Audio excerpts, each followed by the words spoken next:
আপনি দেখছেন আমাদের বিশেষ পডকাস্ট অনুষ্ঠান জাগো মনুষ্য। এই অনুষ্ঠানের মাধ্যমে আমাদের বিশেষ অতিথি সন্তান দলের সম্মানীয় প্রেসিডেন্ট শ্রী শঙ্কর সরকার মহাশয় প্রকৃতি ও মহাবিশ্ব সম্পর্কে আমাদের সবাইকে সচেতন করবেন।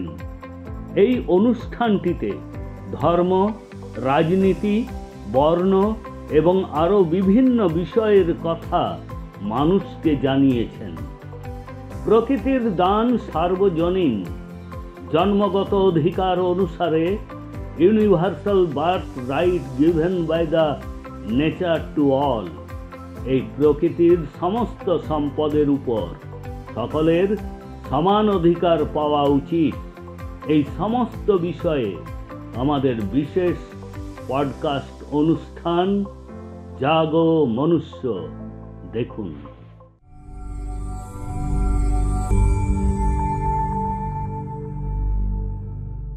রাম নারায়ণ রাম। আপনি সবই ভক্তবৃন্দকে আমি স্বাগত জানাই আমাদের বিশেষ কার্যক্রম জাগো মনুষ্যতে। আজকে এই খাস আমাদের প্রোগ্রামে রয়েছেন আমাদের সাথে সন্তান দলের ইউনিভার্সাল প্রেসিডেন্ট শঙ্কর সরকার। রাম নারায়ণ রাম। আমরা কথা বলছিলাম যে আমাদের হৃদয়ের ভেতরে অনেক রকমের জিনিস চলে স্যার, অনেক রকমের কথা থাকে, আমরা বলতে পারি না সেইগুলো।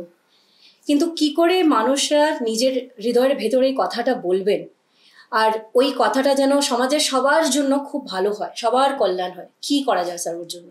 পৃথিবীতে 800 কোটি মানুষ আছে। এই 800 কোটি মানুষ প্রত্যেকে নিজেরা নিজেদেরকে যদি এককভাবে চিনতে চাইতো, বুঝতে চাইতো, জানতে চাইতো যে আমি কি, আমি কোত্থেকে এলাম, আমি কোথায় যাব এবং মৃত্যুর পরে আমি কি নিয়ে যাব, এই জায়গাটা কেউ চর্চা, চিন্তা, সিদ্ধান্ত করছে না। সবচেয়ে সমাজে কেউ জানতে চাইছে না। একমাত্র বালব্রহ্মচারী, মহাগুরু বালব্রহ্মচারী বীরেন্দ্র চক্রবর্তীজি আজ থেকে 70 বছর আগে সায়েন্টিস্ট সত্যেন বোসকে বলেছিল, সত্যেন বোস পাক্ষিকভাবে আসতেন, স্বস্তিক আসতেন, স্বামী স্ত্রী দুজনেই। সে সায়েন্টিস্টকে প্রশ্ন করেছিল, তখন গুরুজি ক্লাস করছিলেন এবং জন্ম মৃত্যু সম্পর্কে বলছিলেন এবং একজন মানুষ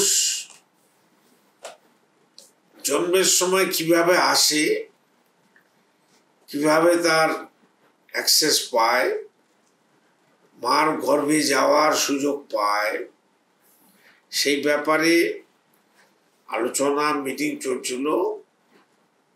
তখনই কিছুক্ষণ বাদে, আলোচনার প্রায় আধা ঘন্টা বাদে, সত্যেন বোস এবং তার স্ত্রী দুজনেই আসেন শুক্রবাড়ি আশ্রমে এবং যেহেতু ওনারা সম্মানী ব্যক্তি, মানী ব্যক্তি, ওনাদের চেয়ার দেওয়া হতো বসার জন্য। তখন গুরুজি সত্যেন বোসকে দেখেই তার বক্তব্যটা ঘুরিয়ে দিলেন অন্যদিকে, দিয়ে বললেন, সত্যেন বোস, তুমি তো সায়েন্টিস্ট, তুমি বলো তোমাদের সমাজ, আইন, আদালত, এই পৃথিবীর আইন আদালত একটা মানুষকে খুন করলে তার ফাঁসি হয়ে যাচ্ছে, 20 বছরের সাজা হয়ে যাচ্ছে এবং এক এক দেশে এক একভাবে তাকে হত্যা করা হচ্ছে আসামিকে। তো সায়েন্টিস্ট, তোমরা তো প্রত্যেকেই খুনি, তুমি তো খুনি, তোমার মা বাবারা খুনি, তার মা বাবারা খুনি, তার মা বাবারা খুনি, পরপর যারা আছে এই পৃথিবীতে এসছেন আর গেছেন সবাই খুনি, অর্থাৎ সবাই খুন করেছেন। তো এই কথা শোনার পর সায়েন্টিস্ট সত্যেন বোস বলছেন, গুরুজি দাঁড়িয়ে পড়েছেন চেয়ার থেকে, উঠে দাঁড়ালেন, হাত জোর করে বলছেন, গুরুজি আমি আমার খুন করলাম। ওরা করেছো? তখন গুরুজি ঘুরিয়ে বলছেন, সায়েন্টিস্ট তুমি আমাকে বলো, একটা মানুষ জন্ম দিতে গেলে কত মানুষের মৃত্যু হয়?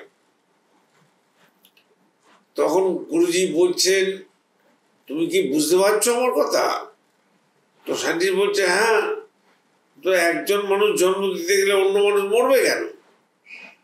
তখন বলছে, তুমি জানো একটা মানুষের মধ্যে কত মানুষ থাকে, কত সোল থাকে, আত্মা থাকে, কত মন থাকে, শরীর, দেহ, মন, দেহযন্ত্রী, মন, আত্মা, সোল, এগুলো সব একটাই বস্তু। যেমন দুধ, এক বালতি দুধ 10 কিলো দুধ নিয়ে এলো বালতি করে, প্যাকেটে করে, তার মধ্যে যদি তাকিয়ে বলতে পারবে কোন জায়গাটা মাখনটা লুকিয়ে আছে, ওটাকে যতক্ষণ না মন্থন করবে ততক্ষণ দুধ থেকে মাখনগুলো আলাদা হয়ে উপরের দিকে বিরাজ করবে না। সেই জন্য দুধকে মন্থন করলেই মাখনগুলো উপরে চলে আসে, সেগুলোকে তুলে নিয়ে সেগুলোকে আবার যদি হিট দেওয়া যায়, আগুনে তাপ দেওয়া যায়, তাহলে ঘি হয়ে যাচ্ছে।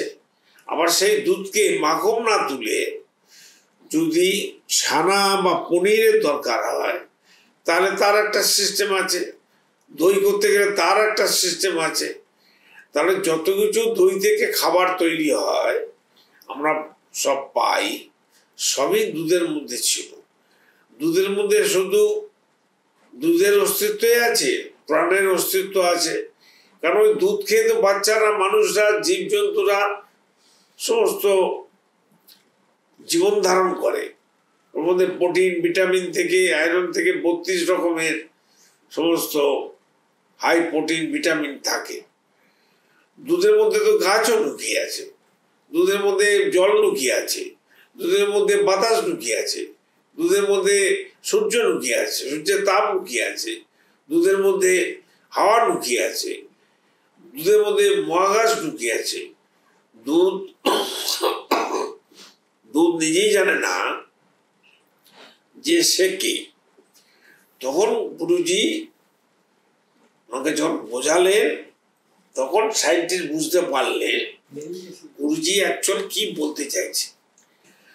গুরুজি বলছেন, একজন মানুষকে জন্ম দিতে গেলে ইচ্ছা অনিচ্ছায়, চাওয়া না চাওয়ার মধ্যে দিয়ে অগণিত মানুষ, লক্ষ লক্ষ মানুষ মারা যায়। আজকের এই অনুষ্ঠানে নানা রকমের জিনিসের উপর আমরা কথা বললাম। গুরুজি আমাদের প্রকৃতির নিয়ে যে জিনিসগুলো সচেতনার কথা বললেন, সেগুলো যদি আপনি বুঝতে পেরেছেন, যদি আপনার সচেতনা আপনাকে বলছে, তাহলে সন্তান দলের সাথে যোগাযোগ করুন, জুড়ে যান। সবকটা ডিটেলস কিন্তু দেওয়া আছে। আর আগে অনেক এপিসোডসে, আগে অনেক অনুষ্ঠানে আমরা এই কথা, এই ডিসকাশনকে নিয়ে আগে যাব। রামনারায়ণ রাম।